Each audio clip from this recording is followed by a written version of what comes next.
So this is Admiral Byrd, and he is a famous explorer. He was in the Navy.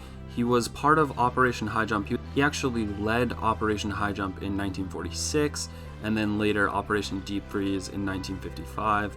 And a lot of people have been saying that they met Nazi flying UFOs down in the Antarctic, and they were forced to turn around because they were being attacked by just incredible technology that didn't even seem earthly at the time.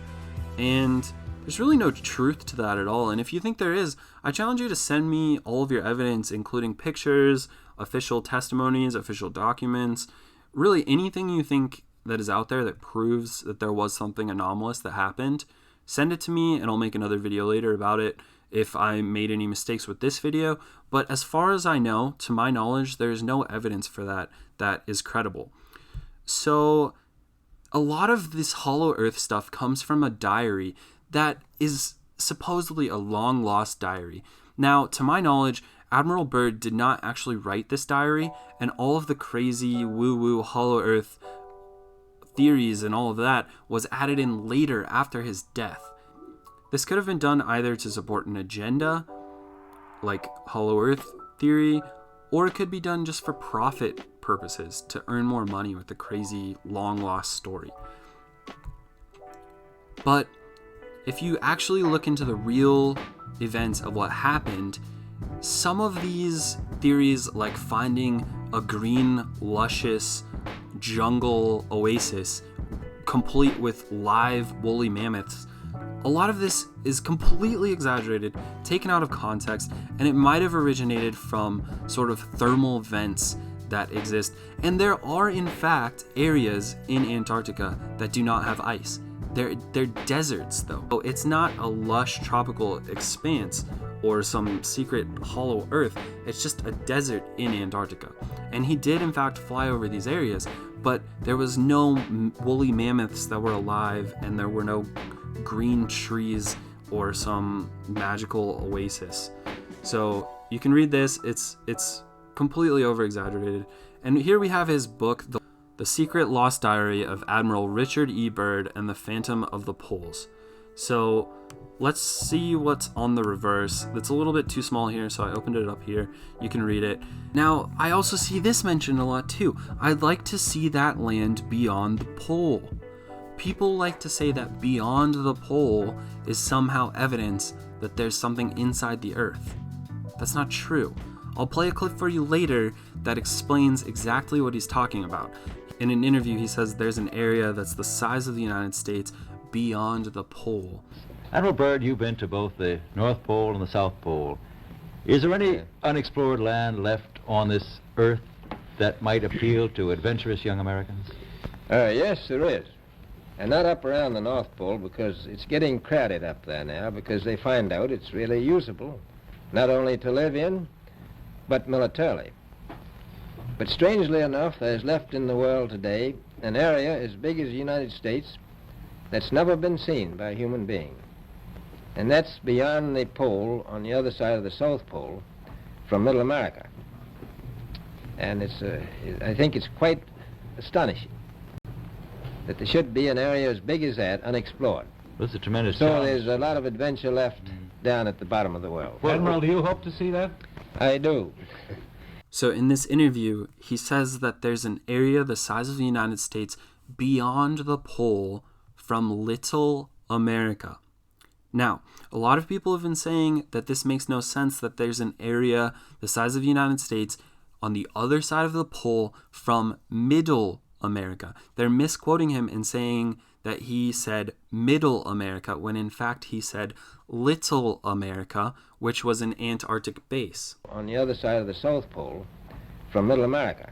So this is the Little America that he's talking about when he says that from Little America, crossing over the South Pole, still in Antarctica, there is an area the size of the United States that has not been explored. So it's not talking about Australia. It's not talking about a secret inner Earth. He's simply saying that if you cross over the South Pole on the other side of the pole, there's an expanse that has not been explored yet. Another thing that I see brought up all the time is these supposed UFOs coming out of the water that supposedly attacked his convoy and forced them to turn around.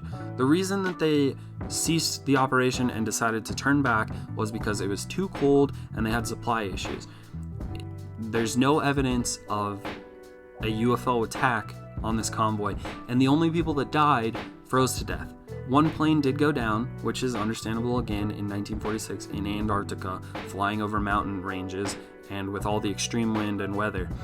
But no combat deaths were reported in this incident. So there's no evidence that I'm aware of that supports a battle down in the Antarctic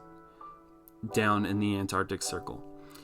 Let's get back to these photos. So they're allegedly UFOs from Operation Highjump that are repeated over and over again, but the actual source of these photos is not 1946, but rather it is from the 1971. Now, I'll link this post from the Black Vault, John Greenwald, who explains all of these photos, but if you search for pictures of Operation Highjump, you'll see a lot of stylistic representations, paintings, cartoons, stuff like that, and then you'll find a few pictures, which are the ones that we're talking about, that are supposedly from Operation Highjump that are incorrectly labeled. So they're saying that these are from Antarctica with Admiral Byrd, and that's not true. Here we can see it says Arctic. Now, is that in Antarctica? No, it's on the other pole. It's on the North Pole. So let's go to the Black Vault article and show you exactly what I mean. This is the USS Trepang.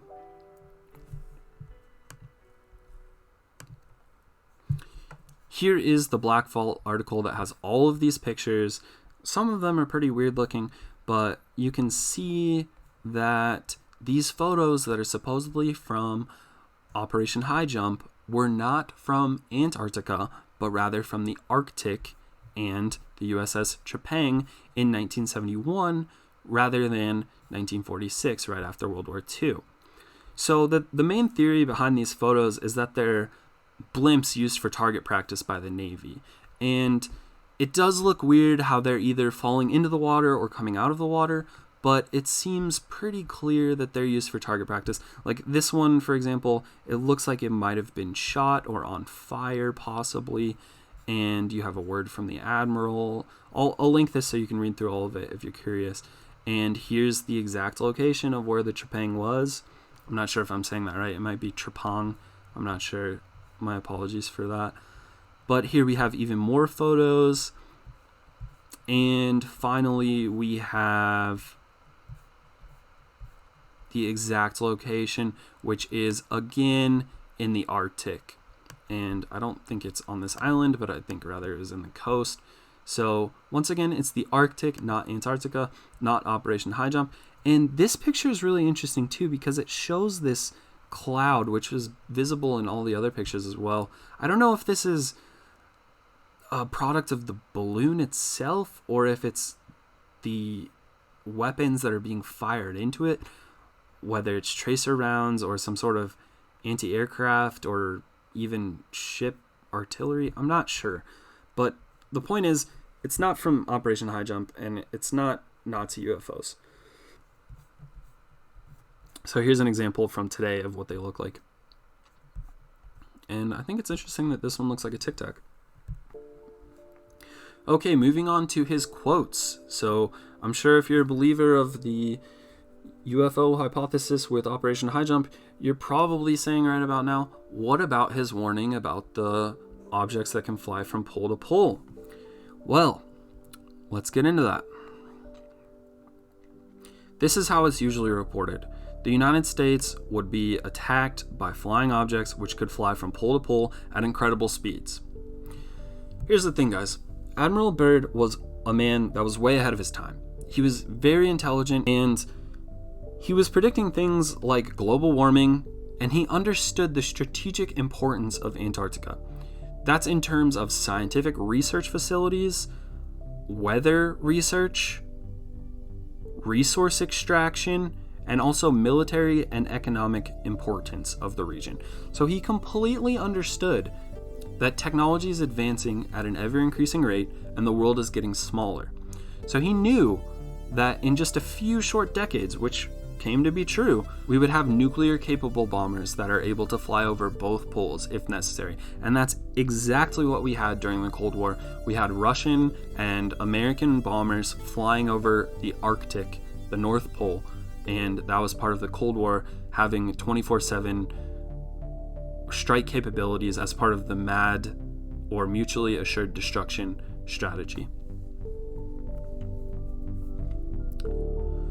However, this quotation is a deliberately manipulated translation, or rather mistranslation, of what Byrd actually said.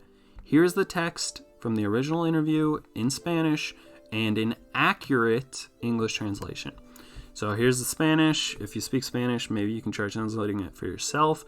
And here's the English. So you'll notice that he's not talking about UFOs. He's talking about conventional aircraft. You can pause the video and read it for yourself. But the cruel reality is that in the case of a new war, the United States could be attacked by planes flying over one or both poles. He doesn't say by aliens. He doesn't say by Nazi discs. He says by planes. So I don't really speak Spanish, but maybe you can double check that and leave your thoughts down in the comments.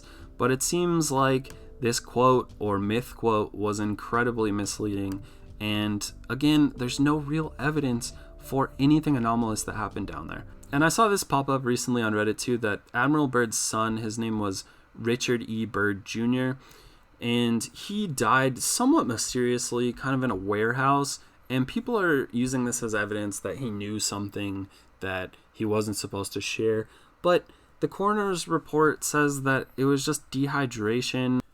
So now that you've heard what I think about this event and this incredible man, let's listen to his actual interview from the time, and you can listen to him speak and make your mind up for yourself. Do you think anything happened down there, or was he just a very rational person that was explaining the future in a way that got misconstrued into explaining UFOs or Nazi or ET technology?